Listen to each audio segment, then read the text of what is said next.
और हमारे साथ तमाम खास मेहमान मौजूद हैं मनीष। लेकिन सबसे पहले आप ये बताइए, दो बड़ी बातें जो अभी तक की खबरों में निकलकर सामने आ रही हैं वो ये कि इजराइल में बड़े पैमाने पर हमले हूती करते हुए नजर आ रहे हैं और इजराइल तो पूरी तरह से गाजा को तबाह बर्बाद करने पर आमादा है। बड़े पैमाने पर लोगों की जानें जा रही हैं और तमाम बिल्डिंग्स पर अटैक किया जा रहा है। पूरे इलाके को फ्लैटन करने की कोशिश नजर आ रही है।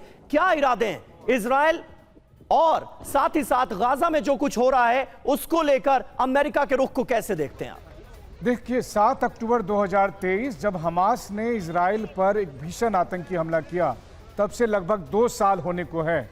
और आलम यह है कि जिस दिन यहूदी अपना नया साल मना रहे हैं, उस दिन इजराइल के पोर्ट सिटी एलात में हूती के ड्रोन पहुंचकर और वहां पर फिर से हमला करते हैं।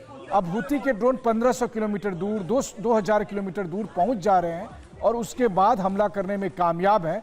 और लगातार बीते 2 साल से इजराइल की लड़ाई चाहे हमास के साथ, हिजबुल्लाह के साथ, हूती के साथ जारी है। तो ये अपने आप में बताता है कि वहाँ का सिक्योरिटी सिचुएशन कितना कॉम्प्लेक्स है। इस बीच प्रधानमंत्री नेतन्याहू अमेरिका के लिए रास्ते में है। वो यूएनजीए में उन्होंने ऐलान कर रखा है वो फिलिस्तीन को किसी भी कीमत पर मान्यता नहीं देने वाले हैं। और ऐसे में जिन जिन देशों ने समर्थन किया है वो उन सब को कटघरे में खड़ा करेंगे जब वो यूएनजीए में बोलेंगे।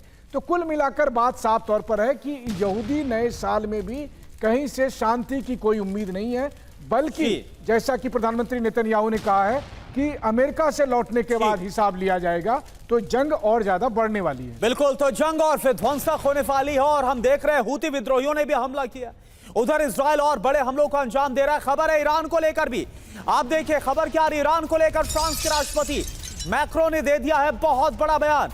यूएनजीए के मंच से इमैनुअल मैक्रो ने कहा ईरान के लिए आने वाले जो घंटे हैं वो बहुत निर्णायक, डिसाइसिव है, ये बोल दिया है। मैक्रो ने ईरान पर बहुत बड़े एक्शन के संकेत दिए। और वहीं फ्रांस के राष्ट्रपति इमैनुअल मैक्रो ने ईरान को लेकर क्या कहा है, फ्रांस का ईरान पर रुख क्या है, अब ये सुनिए।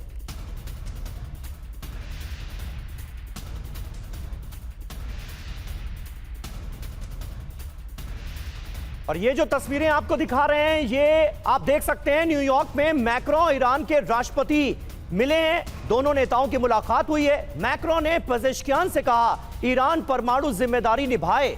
मैक्रो ने कहा ईरान परमाणु हथियार ना बनाए।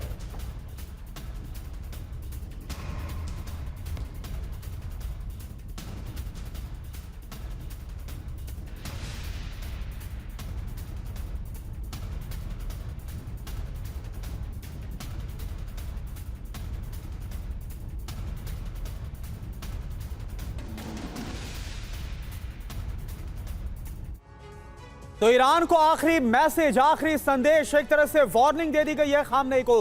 तो सवाल है कि क्या आयतुल्लाह अली खामनेई के पास वाकई में चंद घंटे बचे हैं? इमैनुअल मैक्रो ने कहा या पहले देखें, आने वाले घंटे ईरान के लिए बहुत ही निर्णायक होंगे। आईएईए को सहयोग दे या फिर एक्शन होगा अब ईरान के खिलाफ फिर से।